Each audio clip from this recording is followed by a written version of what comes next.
அன்பிற்கினிய உறவுகளுக்கு ஆனந்த வணக்கம். அன்பு உறவுகள் ஆனந்தமாக அனைவரும் வாழ்க. அன்பு சொந்தங்களே, இன்னைக்கு கிரகங்களினுடைய தன்மைகளை பற்றி பார்ப்போம். நவகிரகங்களிலே ஆண் கிரகங்கள், பெண் கிரகங்கள், அலி கிரகங்கள் அப்படின்னு பிரிச்சிருக்கிறாங்க. கிரகங்களுக்கான திசைகள் பிரிக்கப்பட்டிருக்கிறது. அதே போல கிரகங்களுக்கான பஞ்சபூத தன்மைகள் நெருப்பு, நிலம், காற்று, நீர் இதெல்லாம் பிரிக்கப்பட்டிருக்கிறது. இந்த அடிப்படையெல்லாம் தெரிஞ்சுக்கிட்டாதான் பலன் எடுக்கிறதுக்கு சிறப்பாக இருக்கும். அந்த வகையில் ஆண் கிரகங்கள் அப்படின்றது எது அப்படின்னா சூரியன், செவ்வாய், குரு, இந்த 3 பேரும் ஆண் கிரகங்கள். இப்போ பெண் கிரகங்கள் அப்படின்றது சந்திரன், சுக்கிரன், இந்த 2 பேரும் பெண் கிரகங்கள். இப்போ ஆண் பெண் இரண்டும் இல்லாமல் நடுநிலையாக அலிகிரகம் அப்படின்னு சொல்லக்கூடியது புதன், சனி. இதில் ராகு, கேதுக்கள் அலிகிரகங்கள் அப்படின்னு சொல்லப்படுகிறது. கேது பெண் அலித்தன்மை உள்ள கிரகம் அப்படின்னும், ராகு ஆண் அலித்தன்மை உள்ள கிரகம் அப்படின்னும் சொல்லப்படுகிறது. கிரகங்களினுடைய பஞ்சபூத தன்மையில சூரியனும் செவ்வாயும் நெருப்பு கிரகம், சந்திரனும் சுக்கிரனும் நீர் கிரகம், குரு நிலத்தன்மையுள்ள கிரகம், சனி புதன் வாயுத்தன்மையுள்ள கிரகம். இப்போ நெருப்பு, நிலம், காற்று, நீர், இந்த பஞ்சபூத தத்துவத்திலே 4 தத்துவங்கள் வந்துருச்சு.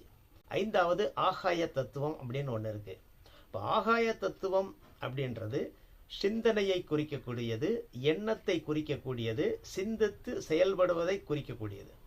அப்ப இந்த கிரகங்கள் செயல்படுகின்றன, ஆனால் சிந்தனை திறன் இல்லை, சிந்தித்து செயல்படுவதற்கான திறன் இல்லை. அது ஒரு ஜடப்பொருள்கள் தான். அதனாலே இந்த கிரகங்களுக்கு ஆகாய தத்துவம் இல்லை.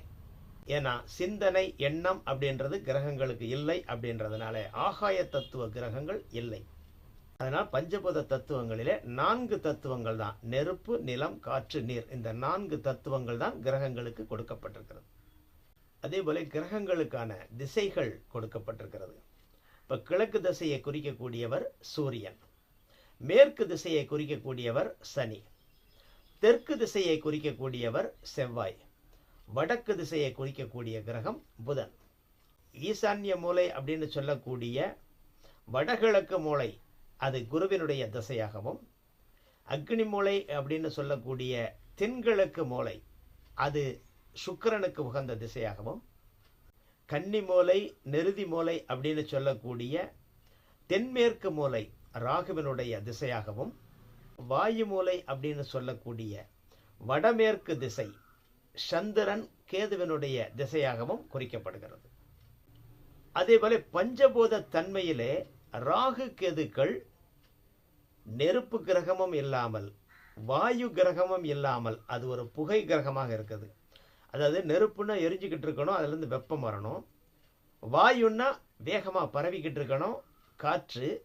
இது புகைத்தன்மை உள்ளது, அதாவது புகைஞ்சுக்கிட்டே இருக்கும்னு சொல்லுவோம் இல்லையா.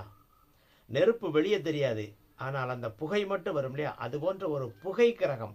அந்த புகைத்தன்மையை உடைய கிரகங்கள் ராகு, கேதுக்கள். இப்படி கிரகங்களுக்கான பஞ்சபூத தன்மைகள், கிரகங்களுக்கான திசைகள், கிரகங்களினுடைய ஆண் பெண் அழித்தன்மை, இதெல்லாம் நம்ம அடிப்படையில் தெரிஞ்சுக்கிட்டோம் அப்படின்னா அந்த கிரகத்தை பற்றி பலன் எடுக்கிறதுக்கு சிறப்பாக இருக்கும். நன்றி உறவுகளே, மீண்டும் சந்திப்போம். தொடர்ந்து இணைந்திருங்கள். அன்பு உறவுகள் ஆனந்தமாக அனைவரும் வாழ்க.